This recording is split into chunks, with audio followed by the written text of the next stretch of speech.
Karin, as the author, will have some words about writing an interactive narrative for this type of context, basically. We should also thank the audience. And ask yes, absolutely. And please, do stay here. All right. Hi. So yeah, I wrote this thing together with Robert and Carl. And I have, as they said before, I have a background as a science fiction and fantasy author. And I've also done stuff like writing for LARPs, writing characters, and writing narratives.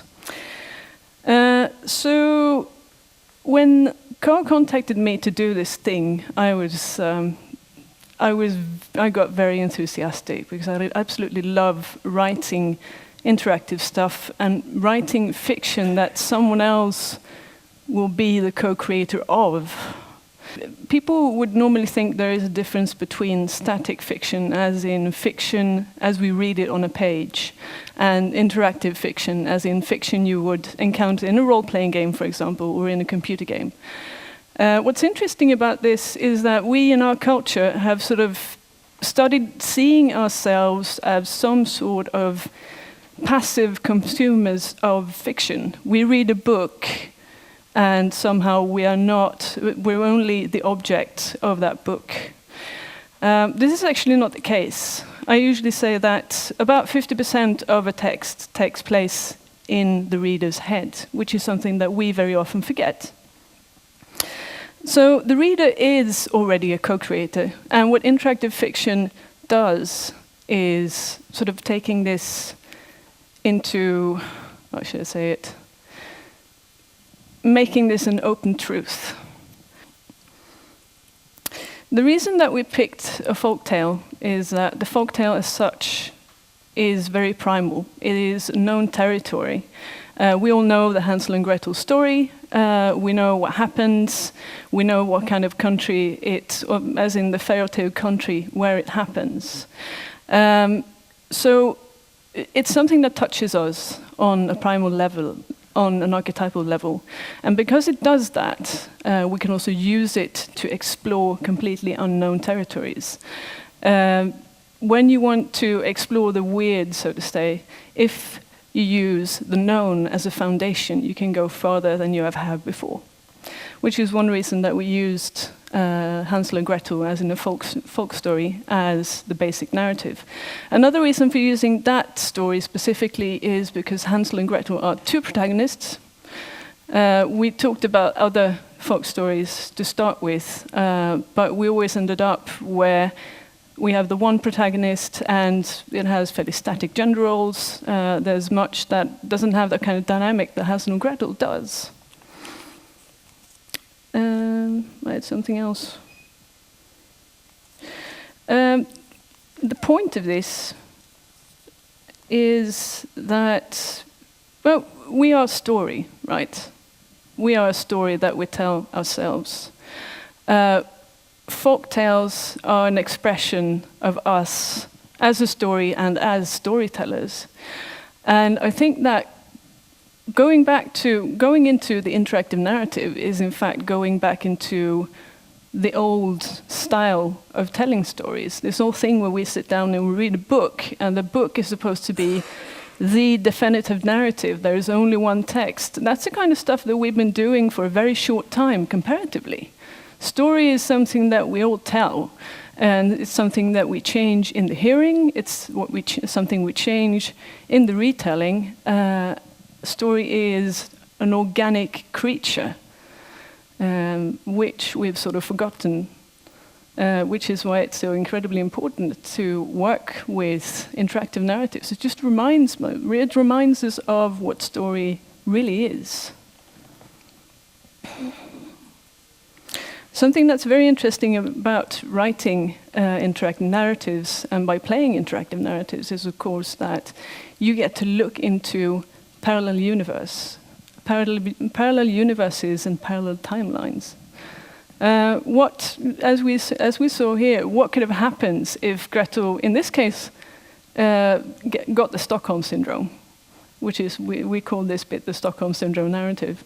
What would happen if she did that instead? What would happen if Hansel and Gretel were two, wasteland warriors, as they are in another branch of the narrative? What does it do?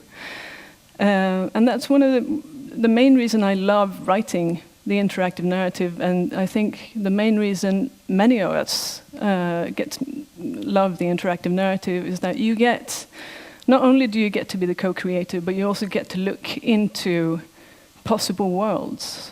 It's possible worlds and possible times. I think I'll stop there.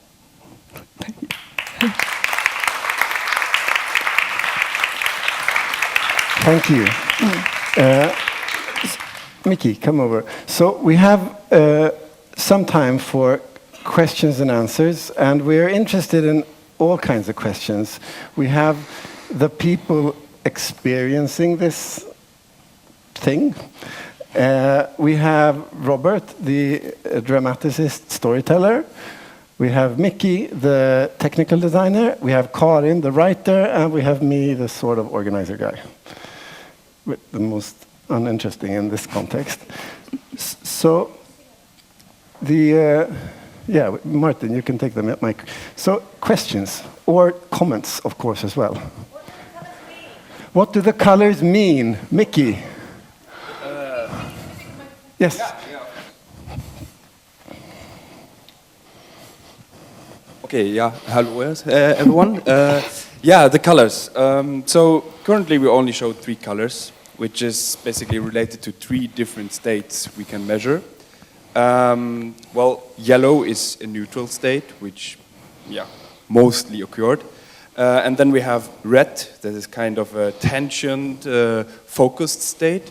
And we can measure relaxation, and relaxation was a green state. So as we see, it often varies a lot, so it's like it's not so easy to control it. But if you, for example, would have some time or would spend some time with the devices, you could actually really learn to control these different values. So it's So that's the reason for us not wanting to. We wanted to play with unconsciousness, not sort of the active thought patterns of this. Also, when it comes to the storyline, as it's built, red is more active in the first person, and green is the most passive, more traditional. Yellow is in between, basically.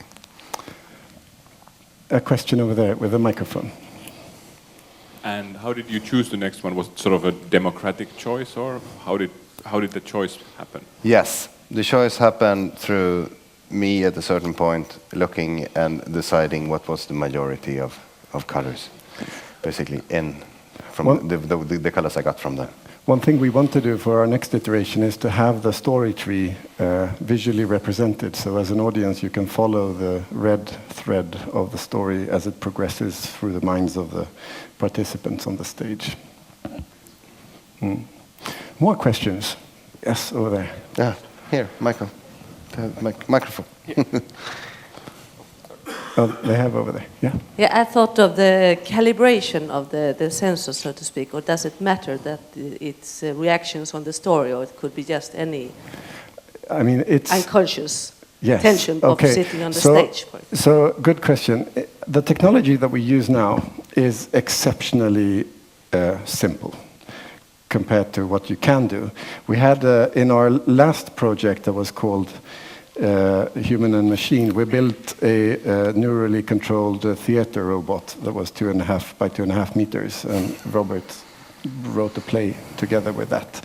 And in that context, when we were doing that, we got a phone call from a neurocognitive scientist in Lyon, in France, Elaine, and we had an interesting conversation with her, where she was really into and enthusiastic about our work with these neurosensors. And she asked us how we did, and she said, "Oh, so you're using the ones that you put on the skin? Yeah, oh, they're so rough and they don't measure that good, etc. We don't use that in our work."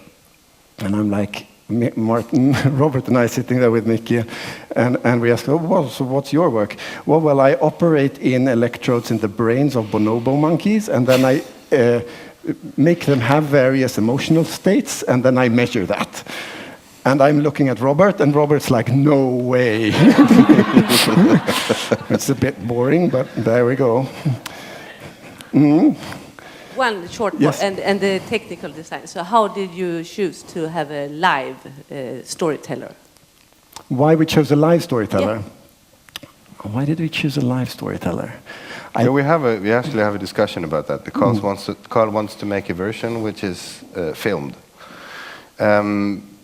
At this point, I think the meeting between, because everything is so artificial, so meeting between the artificial and the live storytelling, the human meeting, and the tradition of, the campfire and someone telling a story and stuff like that, it's one of the interesting points to discover and research. So that's why we chose a live storyteller. We had different versions of how I got the data. This one is simply because we could not afford and have time to build other constructions with, gathering the data. And it's also very nice visually to use that I look and see and count, basically. Could be other ways of doing that. But the reason of having a live storyteller is simply the meeting between a human voice, a human meeting, and a machine meeting. And it's also, as I was talking about earlier, there's so much, this technology is basically the technology that mediates the interaction of these participants and the storyteller. And it's a bit unclear sort of where is the choice made. Is it the storyteller, or is it the technology, or is it in the mind of the participant, etc. I would like to open up the floor for the participants. If you have any, so how was it to wear these very heavy hats that were wobbly, and how did it feel, and all the rest of it? Well, that was very interesting, but I actually had a question as well. Yeah, sure. How coherent were we? Of course, the censors were a bit rough and so on. And was it obvious that at the tension points, decision points in the story, that we actually, that you got a reaction? Not always between the red, yellow and green, because you didn't score red at any time. You seemed to be more coherent after the choice, actually. So then when I started again, suddenly it's like a wave through the group. Yes. Just one more to the last question before the human and the mechanic version, and the mechanic meeting or machine meeting, and that's why we are really happy that you're here, and we actually have to have volunteers to do this, because in some ways you are the machine.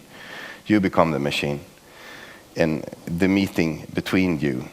So that's one of the questions I would have to you. How imagine that you were alone, or imagine, did it make a big difference that you were a group, and in what way? I was positioned so the only helmet I could see was his. Yeah. And I think if I had been sitting like this and I've been seeing everybody, I might have been influenced, not like not more like unconsciously influenced by the others. But right now, the only other helmet I could see was his. So if you had a visual field where you could see the others, it would probably have changed. I think it's probably another feeling. Mm. Any other comment, thought? Yeah, I try to consciously immerse in the story and try to sort of get along with the different passages and so on, and understand the mood. And I realized that's probably a mistake if we were to manipulate it. I think it would be more functional to do it as a group, or sort of come to a unconscious decision, like, let's get it. It was like that would rise tension. Because a lot of times our emotional states are much more powerfully influenced by our social context, rather than our yogic attempts of mind over mood, which are almost impossible unless you're like a very high-level yogi. So I think sort of the way to play this and the way to win it would be by social agreement and by cooperation. That's just a reflection. Mm-hmm. Questions in the audience over there? I wonder, was it a conscious decision not to tell us, as the audience and the participants, what the different colors meant? Yes. And do you think what sort of result would you imagine you would have if you would have said from the get-go, the red means this, green means this? Well, as Mickey was into, with some training, you can actually make active choices by thinking in various ways and getting various light emissions, which would mean that if we would have stated and open up the black box of how the helmets work, it wouldn't have been the non-conscious, but the very conscious that would sort of inform the story forward. And we didn't want the active choice; we wanted the passive choice. So that's why we did that choice. Would it put it in more red or green? Well, that would also depend upon if they knew what would be the outcome within the narrative. Yeah. But had they known sort of that red is sort of more towards active this, and focused, then yes, I would think it would actually drive the narrative forward. Definitely so. More questions? Yep. I have another one. I'm taking a completely different track. Since this is Alibis for Interaction, I have to ask about your stage presentation. Why the white jackets? Because it takes me to a sort of late 19th century sort of stage science where you bring back sort of people from the dead. I mean, is it a joke? Thank you, Jaakko, for that question. Robert? Yes, basically because the story in itself is also driven to this kind of horror. So it's to create a more fullness, and you have this kind of mechanical TV show setting, which is a mixture of 70s show, children's show, and Frankenstein's monster, basically. Yeah. So the quotes are part of that to create the whole. We have also discussed to go even more in the meta levels of doing it more like the framing as a regular experiment, really, to set up everything as even more of a real experiment with, signing stuff and getting all the information and the questions and stuff like that, and driving that line harder. But we decided that we wanted a more open discussion climate here. Yeah, it would have been a very hard experience in that. Yeah, it would have been a bit more clinical, bit harder to do it like that. And we wanted the meeting to be a little bit more fun, a little bit warmer, playful. Time's running out. We will have one more question, perhaps, before ending out. Was there somebody over there? It's a bit hard to see. No? I think there's coffee now, isn't it? That's the case, Jock, or some kind of fika or something. We'll have a last applause for our participants. Oh, yes, absolutely. Really, thank you.